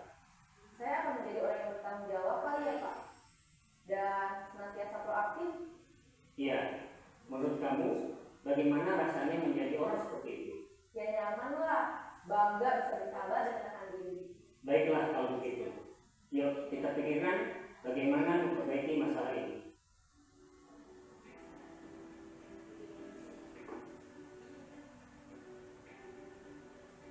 Ibu dan Bapak guru hebat. Baru saja kita menyaksikan contoh bagaimana seorang guru berada dalam posisi manajer menggunakan penerapan segitiga restitusi. Mari kita bahas satu persatu. Pada sisi pertama, menstabilkan identitas berdasarkan pada prinsip bahwa membuat kesalahan adalah bagian dari proses pembelajaran. Sisi pertama dari segitiga ini berperan menggeser identitas murid dari identitas gagal ke identitas sukses. Murid yang sedang bertingkah laku yang tidak pantas atau menarik diri saat itu sedang mengalami identitas gagal. Bila kita mengkritiknya, maka posisinya tidak akan berubah. Kita bisa mengajukan pernyataan-pernyataan ini. 1. Membuat kesalahan sesuatu yang wajar. 2. Manusia tidak ada yang sempurna. 3. Kita bisa memperbaiki masalah ini. 4. Saya tidak menanyakan kesalahannya. Saya lebih fokus bagaimana memperbaiki masalah ini. 5. Apakah saat ini kamu tengah menjadi orang yang baik untuk dirimu sendiri?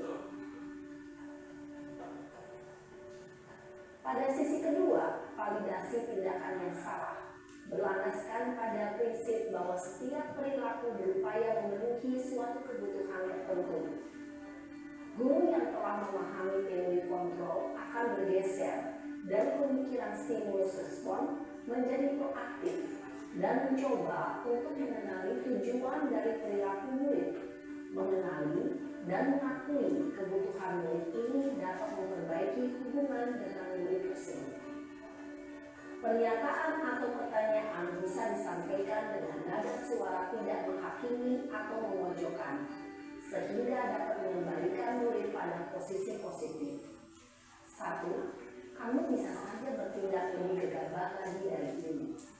2. Kamu bukan melakukannya tanpa suatu alasan tertentu. 3.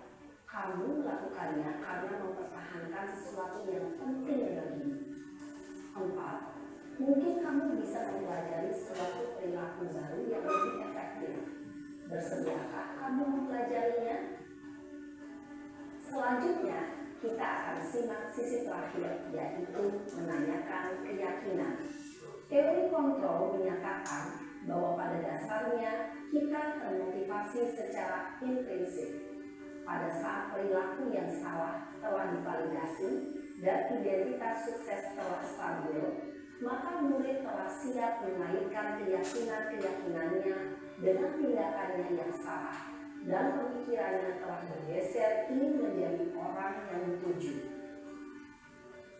Pertanyaan-pertanyaan ini dapat mengaitkan keyakinan-keyakinan yang diambil murid. 1. Sebagai keluarga atau kelas, apa yang kita yakini? 2. Nilai-nilai apa yang telah kita sepakati? 3. Seperti apa gambaran sebuah kelas yang ideal bagi kami? 4. Kamu ingin menjadi orang seperti apa?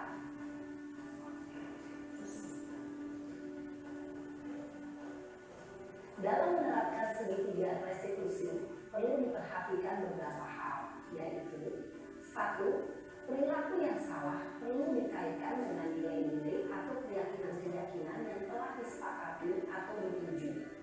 2. Kesediaan orang yang melakukan kesalahan untuk memperbaiki masalah. 3. Pemecahan masalah sebisa mungkin relevan atau memiliki hubungan dengan masalah yang ada. 4. Usaha. Perlu adanya suatu usaha perbaikan dari pihak yang membuat kesalahan. 5. Waktu. Perlu didedikasikan waktu dari pihak yang permasalahan, tanyakan kapan akan mulai diberlakukan usaha untuk memperbaiki masalah. Dengan memahami struktur penerapan segitiga restitusi, diharapkan guru dapat menerapkan posisinya sebagai manajer dengan mengajukan pertanyaan-pertanyaan bermakna yang dapat membuat murid menjadi lebih percaya diri, bertanggung jawab, dan mandiri. Nah, Ibu Bapak Guru, perlu tidaknya mengikuti ketiga tahapan dalam segitiga restitusi bergantung pada ringan beratnya suatu permasalahan. Misalnya, bila permasalahan tersebut ringan, maka tidak perlu dijalankan secara berurutan. Bahkan bisa semudah menanyakan apa keyakinan yang kita sepakati. Dengan menjalankan segitiga restitusi, dengan mengajukan pertanyaan-pertanyaan bermakna, diharapkan boleh menjadi lebih kuat secara pribadi, dapat membuka wawasan murid agar dapat menyelesaikan permasalahannya sendiri, semakin percaya diri, mandiri, dan merdeka. Salam dan bahagia, Ibu Bapak Guru hebat.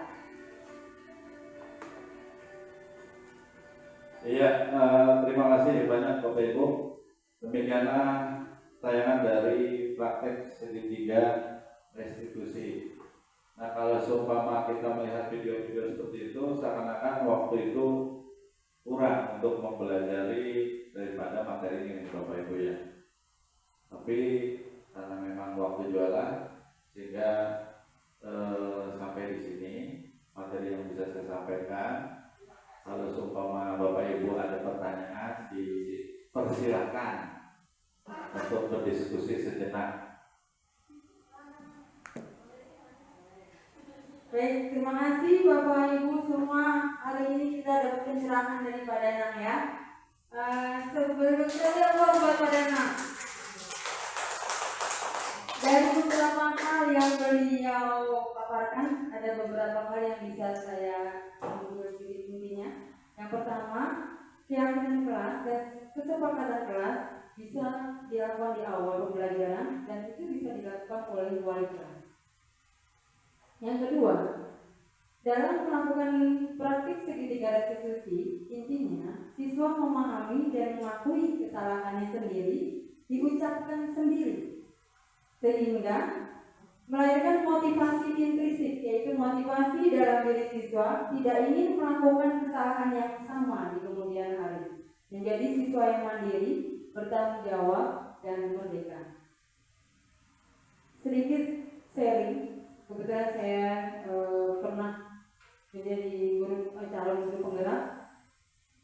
Kebetulan berita yang kami dengar, insya Allah TGP 12 akan ada. Jadi saya harap, saya sih berharap semua guru di 287 ikut, karena benar-benar jujur ya Pak Dana, saya pribadi itu Pak Dana baru 3 bulan, saya sudah 6 bulan itu merasa senang, sedih, acak aduk. Karena ketika kita mulai modul, ini Masya Allah, setiap modul saya masih karena begitu bermaknanya semua modul yang diajarkan. Nah itu sedikit sharing dari saya. Nah ini manfaat yang saya dapat di guru penggerak. Yang pertama, kita pasti mahir dalam IT masih, karena mau nggak mau kita semuanya daring, jadi mau nggak mau kita harus pintar dan itu diajarkan dan kita akhirnya belajar. Terus kita akan lebih memahami apa yang siswa inginkan, bukan siswa memahami kita. Tuh. Kalau kita sudah memahami siswa, insya Allah di kelas itu pembelajaran itu asik. Ya. Yang ketiga, kita yang tadinya nggak pede, jujur pribadi saya sebenarnya nggak pede. Mungkin Bapak Ibu menganggap saya pede, padahal nggak. Intinya saya orangnya nggak pede. Nah, di CGB kita jadi pede, super, karena itu tuntut. Nah, dalam berargumen di LMS kami, itu sebenarnya kita tidak dituntut benar atau salah. Jadi jangan takut pada itu salah benar nggak ya enggak. Sebenarnya di situ diminta kita untuk apa ya, argumen kita itu saja, nggak harus ini benar atau salah. Jadi nanti dan juga CGB kan tidak ada batas umur. Sekarang itu tidak ada batas umur.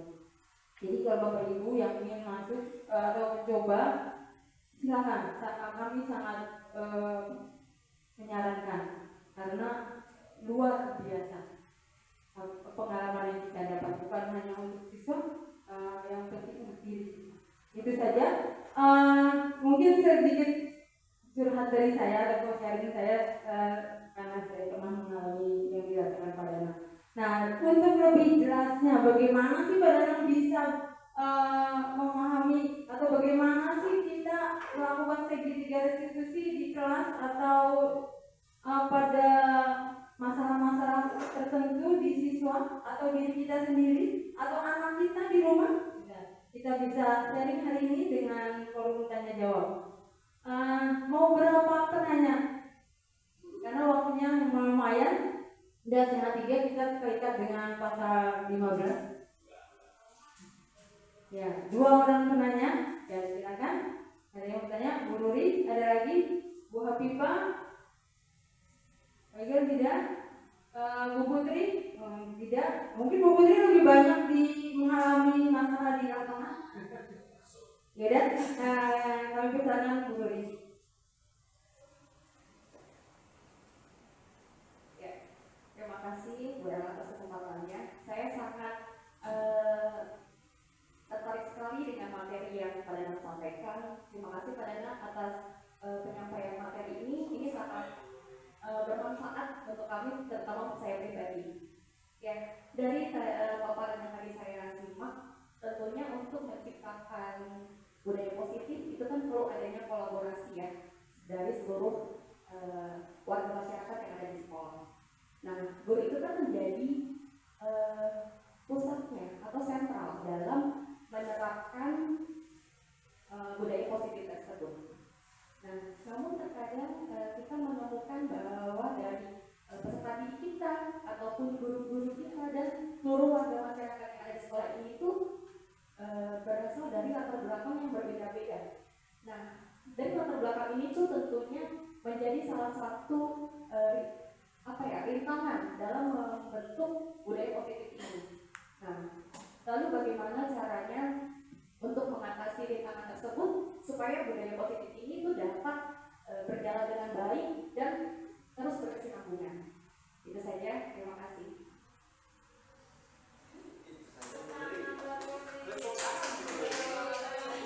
Terima kasih Bu Nuri, pertanyaannya luar biasa. Bapak Ibu, sebenarnya saya praktek aksi nyata ini memang tidak semua Bapak Ibu saya undang, tapi sengaja gitu. Sengaja saya ingin Bapak Ibu menjadi agent pertama yang saya sudah disampaikan, mungkin Bu Nurila juga sudah disampaikan melalui pelatihan guru penggerak. Jadi Bapak Ibu menjadi agent pertama untuk membiaskan ilmu ini kepada teman-teman. Gitu. Nah, memang tidak semua kita undang itu karena kita melatih juga dalam penyampaian itu. Kita diamanahkan bahwa perlu disampaikan kepada agent. Nah, Bapak Ibu inilah yang terpilih menjadi agent. Diharapkan nanti Bapak Ibu memberikan hal tersebut, praktek nyata tersebut yang sudah dipelajari saat ini pada teman-teman semua yang ada. Sebab tidaklah maksimal kalau seluruhnya diundang, itu tidaklah maksimal dalam jangka waktu yang pendek gitu. Mungkin bisa maksimal kalau jangka waktunya panjang, sehingga kita mengundangnya dengan kuota yang terbatas, namun kualitasnya tidak terbatas.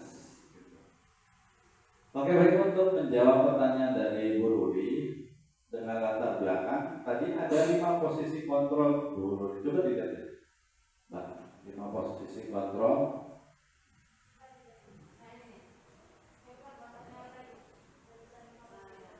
Nah, ini Bu Rudi. Walaupun guru itu dengan siswanya berbeda latar belakang, pasti iya, pasti. Tetapi dalam hal guru itu harus bisa menguasai 5 ini. Gitu. Nah, dari 5 ini mana yang akan mau diterapkan sesuai dengan kondisinya gitu. Walaupun si penghukum maupun merasa bersalah, pembuat merasa bersalah itu kan sesuatu hal yang dilarang, tapi diperbolehkan 3 ini. Nah, dari 5 ini mana yang dipilih? Kalau memang tidak langsung pada tingkatan manajer, ibu bisa belajar pada tingkatan teman atau pemantau terlebih dahulu. Baru nanti kalau seumpama ibu sudah melakukannya dianggap secara maksimal, terutama di kelas ibu bisa memulai dengan kondisi manajer. Jadi step by step, tidak langsung. Tapi yang diharapkan memang bisa langsung gitu, tapi tidak semua orang bisa mampu. Nah, itu dalam diskusi kami kemarin seperti itu. Jadi 3 hal ini yang 5 hal ini yang harus diketahui, 3 hal ini yang harus dipraktekkan. Bapak Ibu, itu Bu Rudi yang bisa saya sampaikan. Nah, kemudian sekali lagi ini akan berhasil kalau memang semua warga sekolah, termasuk guru, siswa, dan karyawan, itu menyadari tentang hal ini. Terutama ya mungkin nanti step by step dengan perbuatan program melalui lambat kerja, besok akan disusun hal seperti ini. Terutama juga yang lebih luas yaitu keyakinan sekolah, sehingga semua warga sekolah, siswa itu harus seperti apa, guru juga harus seperti apa. Karena anak sekarang itu pasti menuntut, gurunya juga harus kayak gimana Pak? Nah, kalau sudah dibuat itu, ya mari dengan kerendahan hati, dengan kesanggupan kita secara ikhlas menjalankan hal tersebut, walaupun dengan latar belakang yang berbeda-beda dan sulit gitu mungkin, tapi mencoba ya ini 5 posisi ini harus dikuasai, kemudian 3-nya ini yang harus dipraktekkan untuk dalam pengolahan segitiga restitusi. Kalau seumpama ada masalah, mungkin itu Bu Ruri yang bisa saya sampaikan. Kalau ada lagi silakan.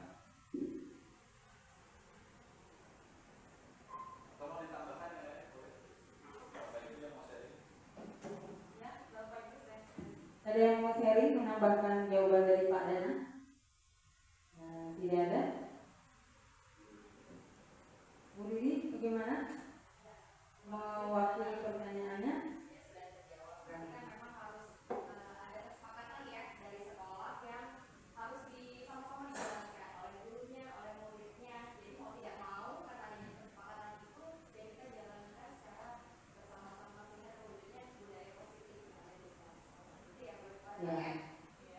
Jadi mungkin saya tambahkan sedikit untuk budaya positif di sekolah.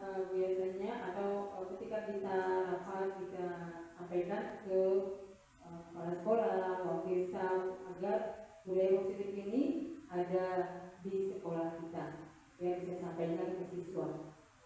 Coba. Mungkin ini saja kita tutup gitu. Bapak Ibu, alhamdulillah, masya Allah, saya sebagai temannya Pak Danang cukup bahagia bagi Pak Danang, gitu Ibu, Bapak Ibu sampai bertahan sampai detik ini 3 jam. Oh boleh, silakan, belum duduk. Mungkin memberikan pesan saja Pak Danang ya, ini kan kegiatan CGP ini mungkin masih ada beberapa kali pertemuan ya Pak ya. Nah, usulan dari saya mungkin nanti kayaknya kalau kemarin kan sudah Pak Danang sudah dulunya Pak Tito Burusi, sekarang kami mungkin nanti Pak Danang juga bisa melibatkan teman-teman yang lain, jadi biar tahu apa sih isi materi yang Pak Danang sampaikan, jadi tidak terbatas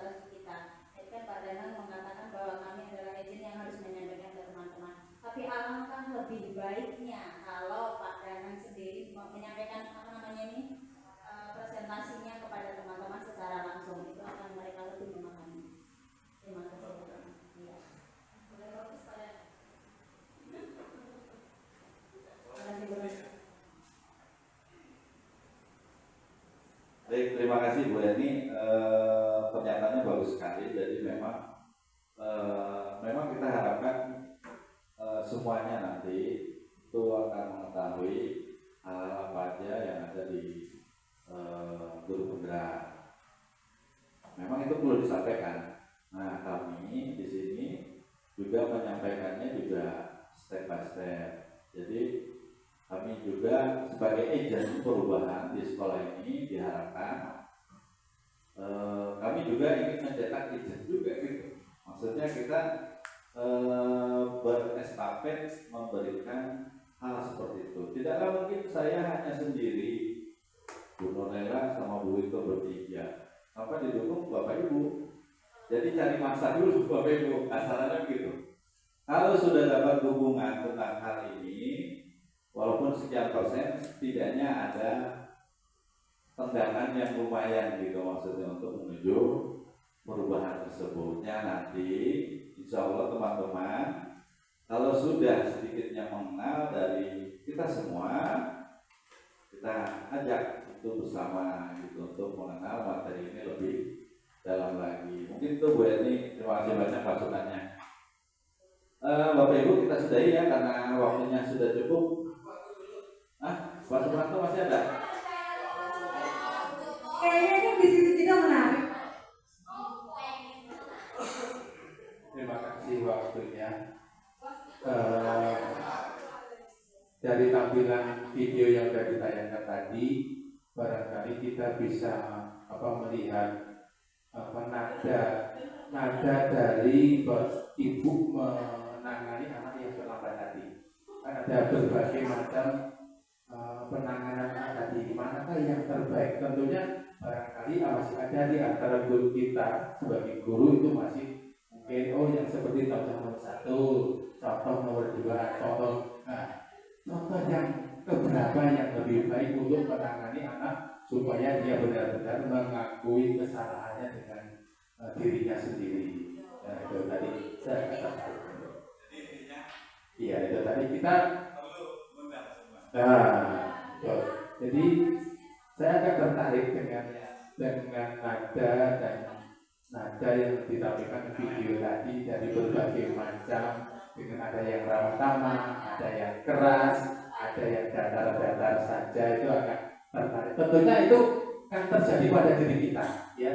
Bisa mengoreksi diri kita. Apakah yang sudah kita menangani anak seperti ini, atau seperti ini? Itu sudah terjadi pada diri kita. Mungkin kita bisa introspeksi demi mencari yang terbaik atau budaya positif tadi. Terima kasih.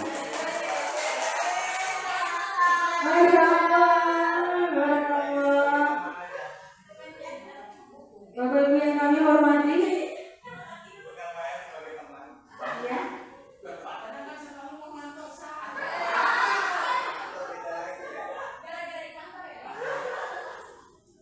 Baik, minimal yang tadi dipaparkan di video itu ya tadi Bapak Suparjo jadi introspeksi diri kita, dan jika memang kita pernah melakukannya kita bisa mengubahnya yang terbaik menurut kita itu yang mana, ya. Perubahan yang masuk pada nanti itu juga minimal untuk diri kita sendiri. Ketika kita mulai memperhatikan sebenarnya aku kamu melakukan itu sih, ya aku dapat daripada anak kemarin ya. Itu kan namanya berbagi kebaikan, ya Pak. Nah baik, demikian karena pasal 15 mau tidak mau, suka tidak suka kita harus berpisah. Tapi sebelum berpisah saya ingin ini saya ambil dari modul beberapa, nggak tahu pada tapi ini yang saya jadikan sebuah stiker terus saya tempel di kulkas yang pernah saya kasih ide buat ketika kita mau expo. Ini bunyinya. Perubahan tidak dapat dimulai dari atas. Semua berawal dan berakhir dari bawah. Jangan menunggu perintah, ambil langkah pertama. Itu kata Pak Nadiem Makarim. Kata Pak Ki Hajar Dewantara.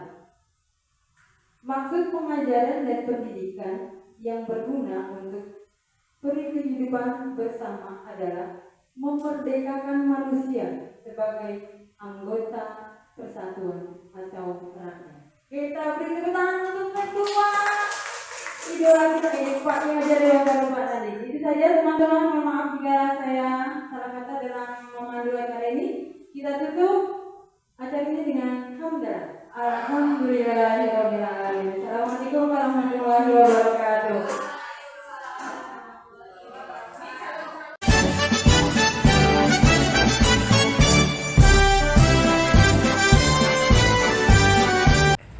Assalamualaikum warahmatullahi wabarakatuh.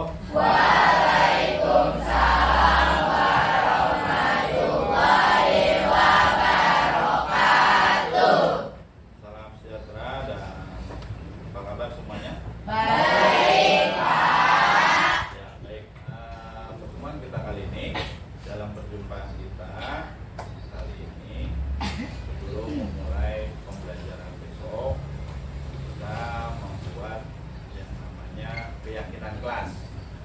Nah, keyakinan kelas ini dibuat adalah untuk tujuannya memberikan kenyamanan pada kelas kalian. Nah, keyakinan kelas itu berbeda dengan peraturan kelas. Kalau peraturan kelas itu dibuat oleh sekolah dan kalian tinggal mengikuti, gitu ya. Nah, kalau seumpama melanggar, Anda melaksanakan sanksinya. Nah, kalau seumpama keyakinan kelas ini dibuat oleh kesadaran Anda sendiri, keinginan Anda sendiri. Kalau melanggar bagaimana? Kalau melanggar, Anda mendapatkan teguran saja. Nah, dari keyakinan kelas ini nanti kalian tulis satu persatu. Saya sudah mempersiapkan stick note untuk kalian. Nah, keyakinan kelas ini apa aja? Keyakinan kelas ini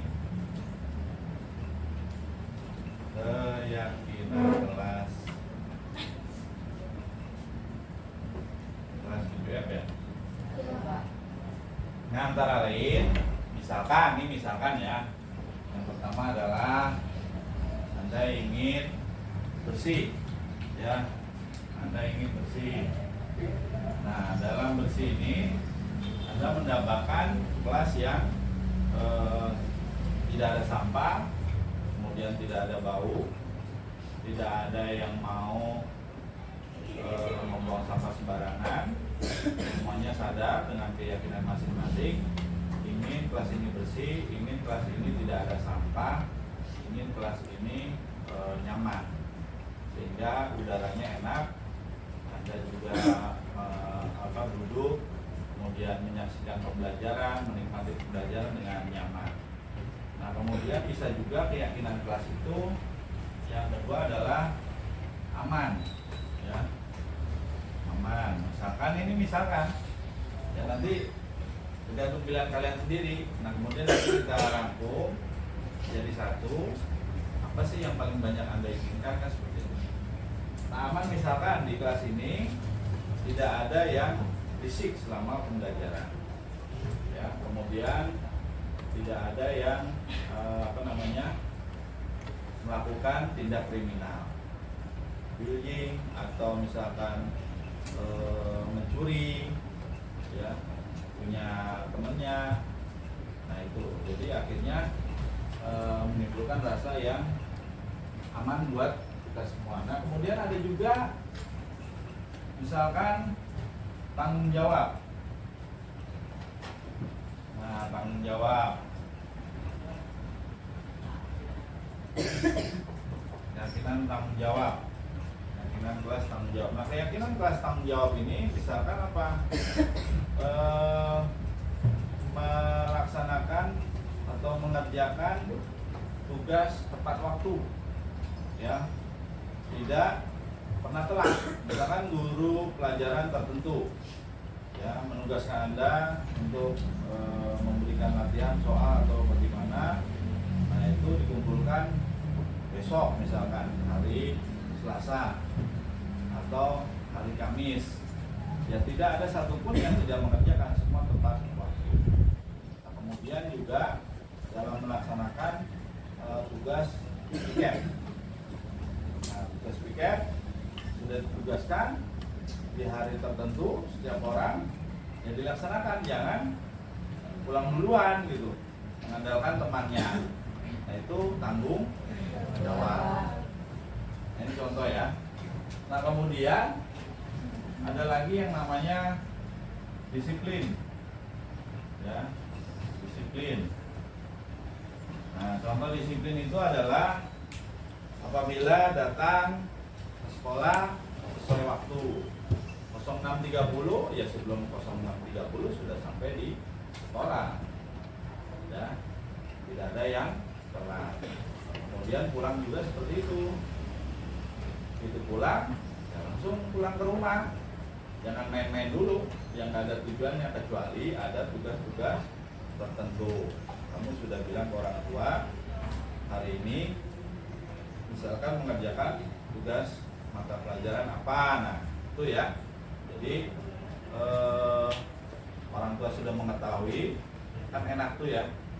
Kalau kecuali orang tua tidak mengetahui, kemudian orang tuanya telepon ke gurunya, emang ada kerjaan Pak? Gak ada tuh. Nah, ada ngomongnya ada kerjaan, ternyata nggak ada. Berarti Anda juga melanggar daripada disiplin. Nah, kemudian apalagi seragam misalkan, ya seragam yang sudah ditentukan hari Senin pakai apa, hari Selasa pakai apa, atributnya semua juga dipakai. Nah ini terkadang masih juga yang ada beberapa siswa yang tidak mengikuti daripada hal tersebut, ya sehingga berdampak di kelasnya kayaknya kurang nyaman gitu ya. Misalkan Robi dasinya makanya asal gitu ya, yang perempuan agak risih melihatnya gitu kan, karena tidak sopannya, contoh ini kan hanya contoh ya. Kemudian ada lagi yang namanya menghargai, misalkan nih ya, menghargai. Nah menghargai ini di sini adalah Anda dituntut sebagai siswa, khususnya SMP Negeri 287 Jakarta, harus bisa menghargai, atau bahasa baiknya adalah toleransi terhadap teman-teman kalian, ya, yang berbeda agama, yang sama-sama agama, beda jenis kelamin. Nah itu semua harus dihargai, baik dari bentuk fisik maupun kekurangannya. Kan ada yang ibaratnya misalkan mohon maaf, tubuh dari siswa tertentu kurang lengkap. Nah biasanya kalau kalian tidak tahan menahan diri, kalian ejek gitu. Tapi syukurnya di kelas ini tidak ada, ya kan? Tapi minimal memanggil nama dengan sesuai namanya, bukan dengan nama ejekan. Nah ini kebanyakan kan kalian memanggil nama itu sembarangan gitu, tidak sesuai dengan namanya, dengan ejekan semau kamu. Nah sehingga yang bersangkutan tidak nyaman. Nah inilah perlu kita adakan yang namanya keyakinan kelas, untuk supaya semuanya menyepakati dengan kesadaran bersama, supaya hal-hal tertentu itu diyakini, dilaksanakan, jangan sampai tidak dilaksanakan. Nah sekarang nanti prosedurnya adalah saya berikan stick note ini ya. Ini nanti kalian tempel, kalian tulis dulu di sini. Menurut Anda kelas ini harus bagaimana sih? Ya kelas ini harus bagaimana sih? Dikasih nama, di atasnya nama kamu, gak usah nama titik 2, siapa gak usah, langsung aja. Ya misalkan Rafai, bawahnya keyakinan kelas atau apa yang kalian inginkan di kelas ini. Misalkan saya ingin kelas ini sejuk, tulis aja di sini. Saya ingin kelas ini wangi. Saya ingin kelas ini bersih.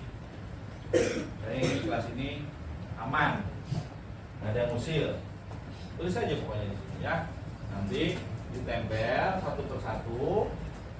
Di sini ada 4 baris nanti ya. 1, 2, 3, 4. Ya. Nanti bergiliran untuk nempelnya gitu ya. Oke, saya bagi satu-satu ya. Satu-satu saya kasih.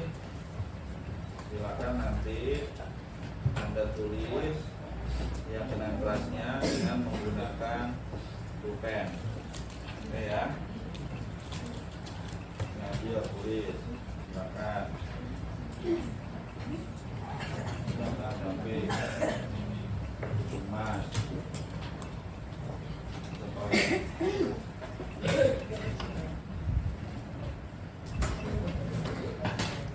Iya, Andika, silakan ditulis apa yang diinginkan. Silakan M. Said, Muhammad Said. Silakan Mas tulis Andika.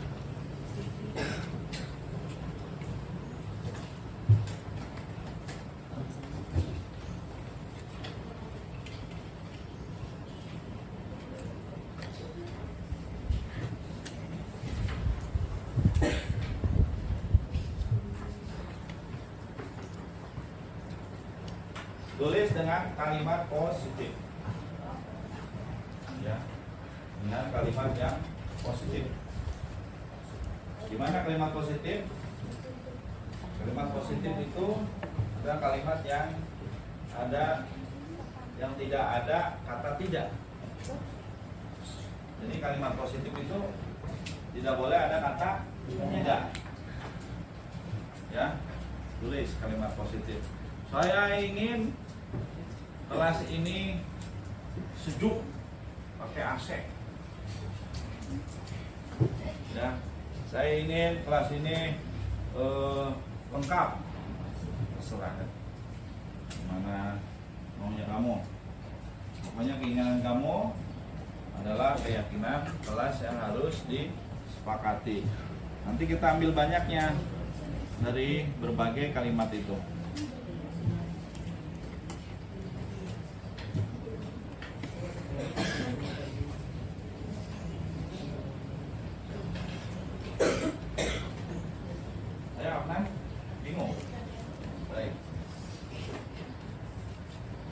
Ada yang belum?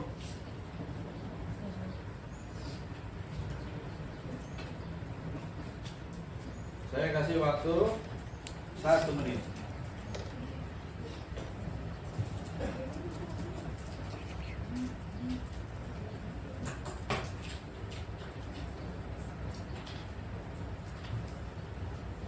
Oke, sudah selesai? Sudah selesai belum? Ada yang belum? Ada yang belum? Ya.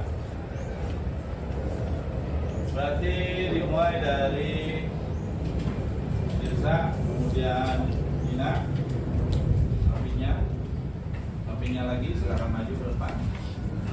Urut ya Mbak. Ini.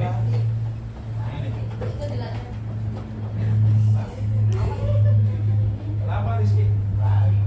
Balik ya, dibenerin lagi nih. Dibenerin. Ini saya kasih lagi. Ya. Biar kamu enggak kembali. Nih, tuh. Tulis.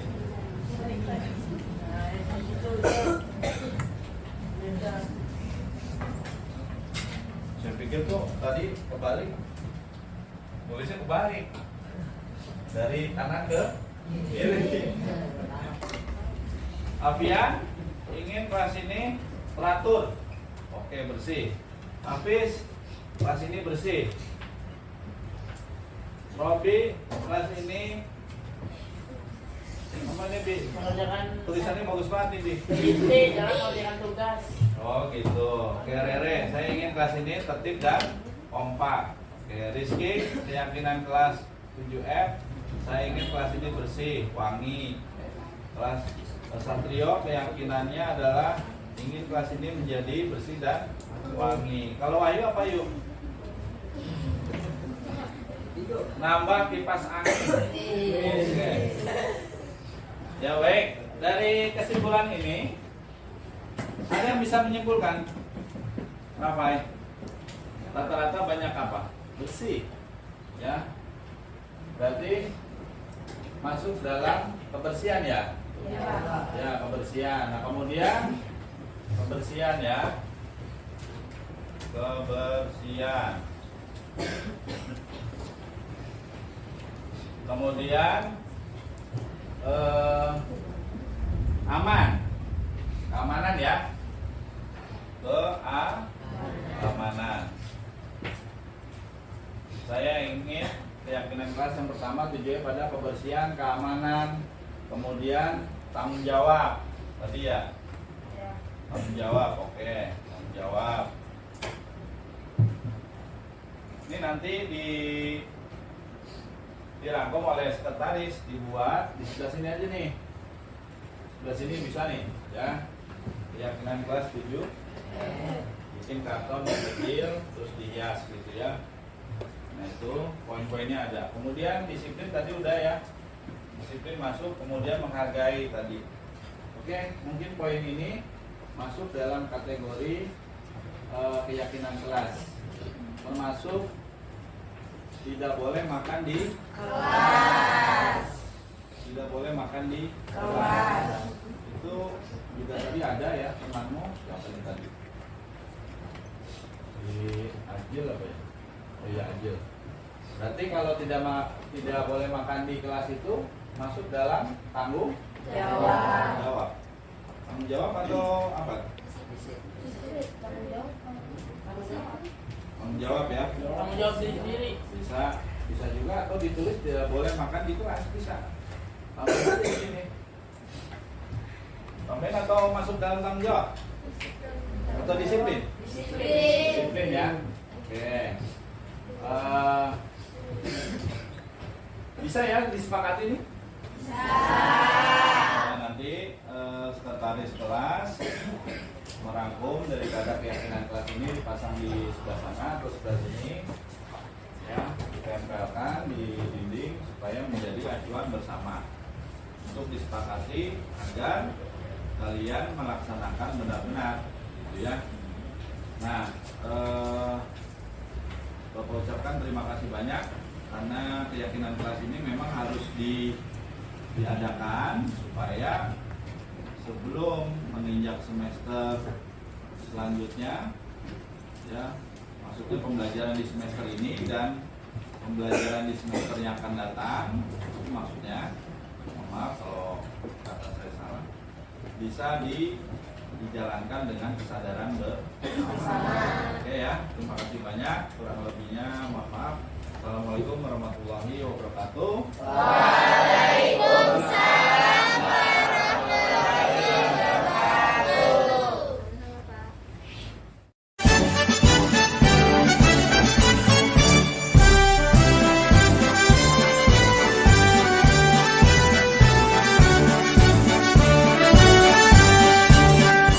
Bulatkan tekad kuatkan hati, negeri ini memanggilmu kawan. Belajar bergerak berbagi untuk negeri, guru penggerak majukan pendidikan, guru penggerak menghamba pada murid. Halo Robi, kamu sedang apa? Sedang mengerjakan PR, Pak. Sedang mengerjakan PR. Loh, bukannya sekarang sedang pembelajaran? Kenapa tidak mengerjakan PR? Saya lupa mengerjakan PR, Pak. Karena saya kemarin bermain dan saya ketiduran. Oh begitu. Nah, kira-kira melanggar gak kalau tidak mengerjakan PR? Keyakinan kelas apa yang kamu langgar? Keyakinan tanggung jawab kelas, Pak. Nah, terus untuk selanjutnya bagaimana? Saya akan membagi waktu agar bisa mengerjakan PR sebelum bermain dan sebelum tidur. Oh gitu. Ya sudah kalau begitu, sekarang silakan kerjakan PR-nya, kemudian lanjut ke pembelajaran ya. Ya, Pak.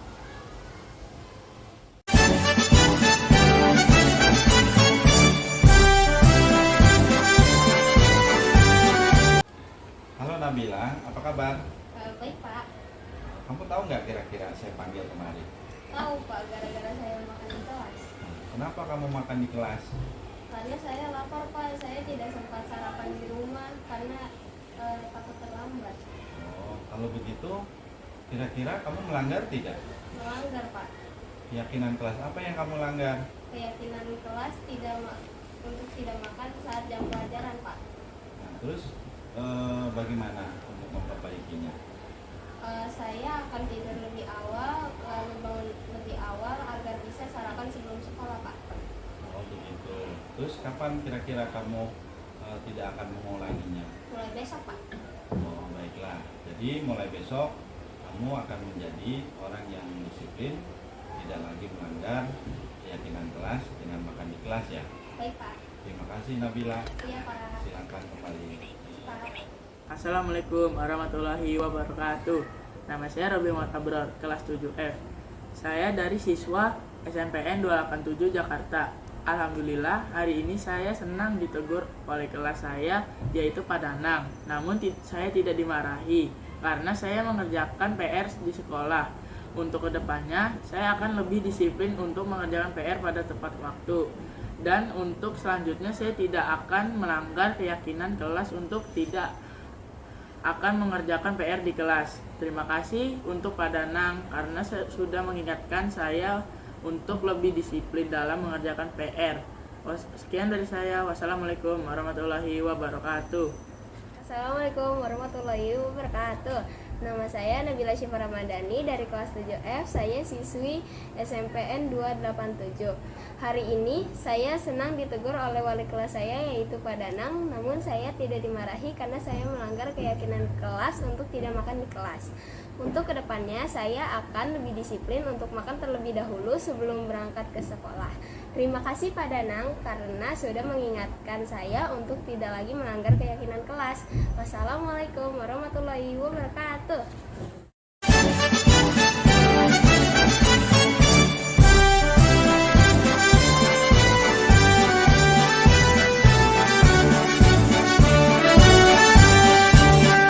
Bulatkan tekad, kuatkan hati, negeri ini memanggilmu kawan. Belajar bergerak berbagi untuk negeri, guru penggerak majukan pendidikan. Guru penggerak menghamba pada murid, kreatif rancang pembelajaran. Hargai potensi, tingkatkan prestasi, lahirkan profil pelajar Pancasila.